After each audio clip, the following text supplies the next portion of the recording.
মৰমৰ ছাত্ৰ ছাত্ৰীসকল, আমি আশা ৰাখিছোঁ তোমালোক সকলোবোৰ ভালে আছা। আজি মই তোমালোকৰ কাৰণে অষ্টম শ্ৰেণী বিজ্ঞানৰ 8 নম্বৰ পাঠৰ কোষ, গঠন আৰু কাৰ্য নামৰ পাঠটি আগবঢ়াব খুজিছোঁ। তোমালোকে এই ভিডিঅ'টি হোৱাটছআপ, ফেচবুক আদিত শ্বেয়াৰ কৰিবা, যাতে তোমালোকৰ নিচিনা আন ছাত্ৰ ছাত্ৰীসকলে এই পাঠটি আয়ত্ব কৰিব পাৰে। মই আজি প্ৰথম লাইভত আহিছোঁ, গতিকে মোৰ বহুত ভুল ত্ৰুটি ৰৈ যাব পাৰে, মই তাক স্বীকাৰ কৰিছোঁ। এতিয়া আহোঁ মূল পাঠলৈ। কোষক আমি ইটাৰ লগত তুলনা কৰিব পাৰোঁ। ইটাবোৰ লগ লগাই যেনেকৈ ঘৰ বনোৱা হয়, ঠিক সেইদৰে কোষসমূহো ইটোৰ লগত সিটোৰ লগ লাগি জীৱৰ দেহ গঠন হয়। কোষৰ আৱিষ্কাৰ 1665 চনত ৰবাৰ্ট হুক নামৰ এজন বিজ্ঞানীয়ে প্ৰথমে কোষ আৱিষ্কাৰ কৰে। তেওঁ কৰ্ক বা কুহিলাৰ এটা সৰু চকল অণুবীক্ষণ যন্ত্ৰৰ সহায়ত পৰ্যবেক্ষণ কৰোঁতে কিছুমান সৰু সৰু মৌচাকৰ সদৃশ কোঠালি দেখিছিল। এইবিলাককে তেওঁ কোষ বুলি নামাকৰণ কৰিছিল। তেওঁ আৱিষ্কাৰৰ 150 বছৰ পাছলৈকে কোষৰ বিষয়ে সঠিক অধ্যয়ন কৰিব পৰা নগৈছিল। বৰ্তমান উন্নতমানৰ অণুবীক্ষণ যন্ত্ৰৰ আৱিষ্কাৰৰ পাছতহে কোষৰ বিষয়ে অধ্যয়ন কৰিব পৰা হৈছে। ইটাবোৰ যেনেকৈ বেলেগ বেলেগ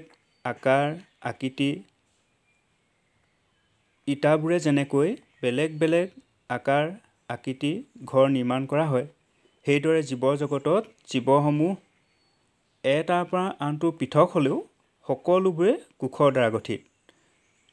কোষবোৰ গঠন কিন্তু বহু জটিল। কোষৰ আকাৰ কুকুৰাৰ কণীয়ে এটা কোষক সূচায়, আৰু ই ইমান ডাঙৰ যে খালী চকুৰেও যথেষ্ট ডাঙৰ দেখা যায়। উট চৰাইৰ কণী পৃথিৱীৰ ভিতৰত আটাইতকৈ ডাঙৰ কোষ, আৰু ই 170 × 130 মিলিমিটাৰ। আনহাতে 0.1 পৰা 0.5 মাইক্ৰমিটাৰৰ আটাইতকৈ সৰু কোষটো বেক্টেৰিয়াত পোৱা যায়। ইয়াক চাবলৈ অধিক শক্তিশালী অণুবীক্ষণ যন্ত্ৰৰ প্ৰয়োজন হয়। ই ইমানেই ক্ষুদ্ৰ যে খালী চকুৰেতো মনিব নোৱাৰি, ইয়াক চাবৰ কাৰণে অধিক শক্তিশালী অণুবীক্ষণ যন্ত্ৰৰ প্ৰয়োজন হয়। তাৰপাছত আহিলোঁ আমি কোষৰ আকৃতি। কোষৰ বিভিন্ন আকৃতি পোৱা যায়। কোষ বিভিন্ন আকৃতি হ'ব পাৰে। সাধাৰণতে কোষবোৰ ঘূৰণীয়া, গোলাকাৰ বা দীঘলীয়া হয়। কিছুমান কোষ দীঘলীয়া আৰু দুয়ো-মূৰ জোঙা, মাকুৰ দৰে, যেনে পেশী কোষ।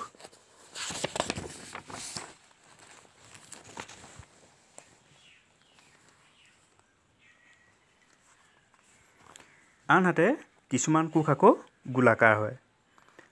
কিছুমান কোষ মাকুৰ দৰে, কিছুমান গোলাকাৰ, কিছুমান ঘূৰণীয়া, আৰু কিছুমান কোষৰ দীঘলীয়া আৰু দুয়ো-মূৰ জোঙা, আৰু কিছুমান আকৌ শাখাযুক্ত হয়, যেনে স্নায়ু কোষ।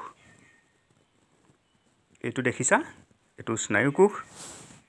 এইটো দেখিছা, এইটো গোলাকাৰ তেজৰ কোষ, আৰু মাকুৰ সদৃশ এইটো পেশী কোষ, যিটো মানে আমাৰ শৰীৰৰ মাংসপেশী যে মাংসপেশীত থাকে, এইটো মাংসপেশী কোষ। মাংসপেশীৰ কোষবিলাক এনেকুৱা মাকুৰটোৰ নিচিনা দুয়ো-মূৰ জোঙা হয়। আনহাতে তেজত থকা যিবোৰ কোষ, তেজৰ কোষবোৰ এনেকুৱা গোলাকাৰ হয়, নতুবা চেপেটা হয়, আৰু যিবোৰ স্নায়ু কোষটো এনেকুৱা দীঘলীয়া হয়, আৰু কিছুমান শাখা থাকে, শাখাযুক্ত হয়। ইয়াৰ পাছত আহিলে কোষৰ অংশসমূহ। কোষটো আমি ইতিমধ্যে কোষৰ বিষয়ে কিছু কথা সপ্তম শ্ৰেণীতো পাই আহিছোঁ, বা কিছু কথা আমি পঞ্চম শ্ৰেণীতো পাই আহিছোঁ, ষষ্ঠ শ্ৰেণীতো পাইছোঁ, পঞ্চম শ্ৰেণীত নাই পোৱা।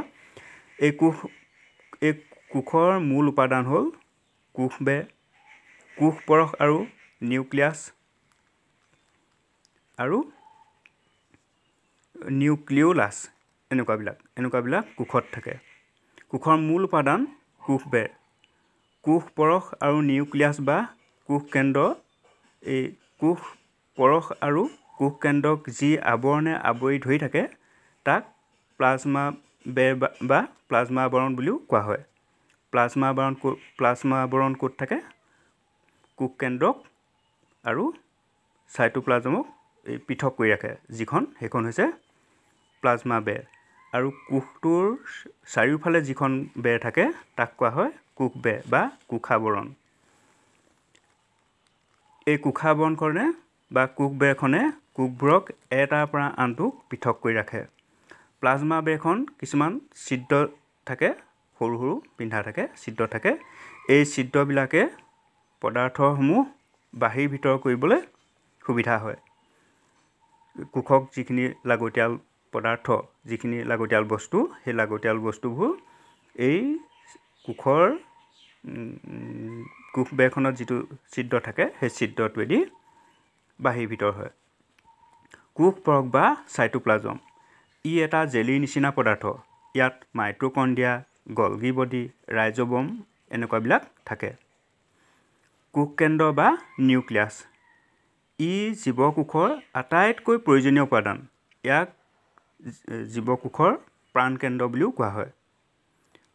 কোষ কেন্দ্ৰটো সাধাৰণতে কোষৰ মাজত থাকে, সেইকাৰণে ইয়াক কোষ কেন্দ্ৰ বা নিউক্লিয়াছ বুলি কয়। ই সাধাৰণতে গোলাকাৰ আৰু প্ৰায়খিনি কোষতে কেন্দ্ৰত থাকে। এখন পাতল আৱৰণে ইয়াক আৱৰি থাকে। এই বেৰখনক কোষ কেন্দ্ৰীয় আৱৰণ বুলি কয়। কোষৰ কেন্দ্ৰক যিখন পাতল বেৰে আৱৰি থাকে ইয়াক কোষ কেন্দ্ৰীয় আৱৰণ বুলি কয়। কোষ কেন্দ্ৰটো সৰু গোলাকাৰ আৰু কোষ কেন্দ্ৰটো সৰু গোলাকাৰ অংশ থাকে, ইয়াক অতি কোষ কেন্দ্ৰ বুলি কয়। তাৰমানে যিটো কোষ কেন্দ্ৰ সেই কোষ কেন্দ্ৰটোৰ ভিতৰতো আৰু এটা কেন্দ্ৰ থাকে, ইয়াক নিউক্লিওলাছ বুলি কয়। ইংৰাজীত নিউক্লিওলাছ কয় আৰু অসমীয়াত কয় অতি কেন্দ্ৰ। ইয়াত ক্ৰম'জম নামৰ এবিধ পকোৱা সূতাৰ দৰে আঁহ থাকে আৰু এই আঁহবিলাকত কিছুমান মণিৰ নিচিনা বস্তু থাকে, যিবিলাকক আমি জিন বুলি কওঁ। জিন এনেকুৱা এটা বস্তু, জিন হৈছে বংশগতিৰ কাৰক বুলি কয়। তাৰমানে ইয়াত নানা ধৰণৰ জীৱৰ চৰিত্ৰসমূহ নিহিত হৈ থাকে এই জিনত নিহিত হৈ থকাৰ কাৰণে, আৰু ই জীৱদেহৰ এটা অতি প্ৰয়োজনীয় বস্তু। ই জীৱৰ দোষ গুণবিলাক বংশানুক্ৰমে পিতৃ মাতৃৰ পৰা সন্তানলৈ স্থানান্তৰিত কৰায়। কোষত কিছুমান খালী ঠাইৰ দৰে অংশ দেখিবলৈ পোৱা যায়। এই খালী ঠাইৰ নিচিনা অংশবিলাকক ৰসধানী বা ইংৰাজীত ভেকুল বুলি কোৱা হয়। কিছুমান কোষ পৰশত বহুতো সৰু সৰু ৰঙীন অংশ দেখিবলৈ পোৱা যায়। এইবোৰক প্লাষ্টিড বোলে। উদ্ভিদৰ পাতৰ কোষত সেউজীয়া ৰঞ্জক পদাৰ্থ থাকে, যাক আমি ক্ল'ৰ'ফিল বুলি কওঁ। সেউজীয়া ৰঙৰ প্লাষ্টিডবোৰক হৰিতকণা বা ক্ল'ৰ'প্লাষ্ট বুলি কয়। উদ্ভিদ আৰু প্ৰাণী কোষৰ তুলনা। উদ্ভিদ আৰু প্ৰাণী কোষৰ কিছুমান পাৰ্থক্য আছে। উদ্ভিদৰ কোষৰ ৰসধানী ডাঙৰ আৰু প্ৰাণীৰ সৰু। উদ্ভিদৰ কোষত ক্ল'ৰ'প্লাষ্ট, ক্ল'ৰ'ফিল আদি থাকে, কিন্তু প্ৰাণীৰ কোষত এইবিলাক নাথাকে। উদ্ভিদ কোষৰ কোষ কেন্দ্ৰটো কাষতো থাকিব পাৰে, কিন্তু প্ৰাণী দেহৰ কোষ কেন্দ্ৰটো কোষটোৰ মাজত থাকে। ছাত্ৰ ছাত্ৰীসকল, আজিলৈ ইমানতে সামৰিছোঁ। তোমালোকৰ যদি কিবা সুধিব লগা বা বুজি নোপোৱা থাকে তেন্তে মোলৈ হোৱাটছআপ কৰিবা। মোৰ খুব কম সময়ৰ কাৰণতে এটা বহল পৰিসৰ বস্তু সামৰিবলগীয়া হৈছে, গতিকে হাতী মাৰি ভুৰুকাত ভৰোৱা নিচিনা হৈছে। সেইকাৰণে বহুতো ভুল ক্ৰুটি ৰৈ গৈছে আৰু কিছুমান বুজি নোপোৱাও থাকিব পাৰে। সেইবিলাক মোলৈ হোৱাটছআপত সুধিবা। মোৰ হোৱাটছআপ নম্বৰটো হৈছে 8638231243। আকৌ এবাৰ কৈ দিছোঁ, 8638231243। 8638231243। ধন্যবাদ।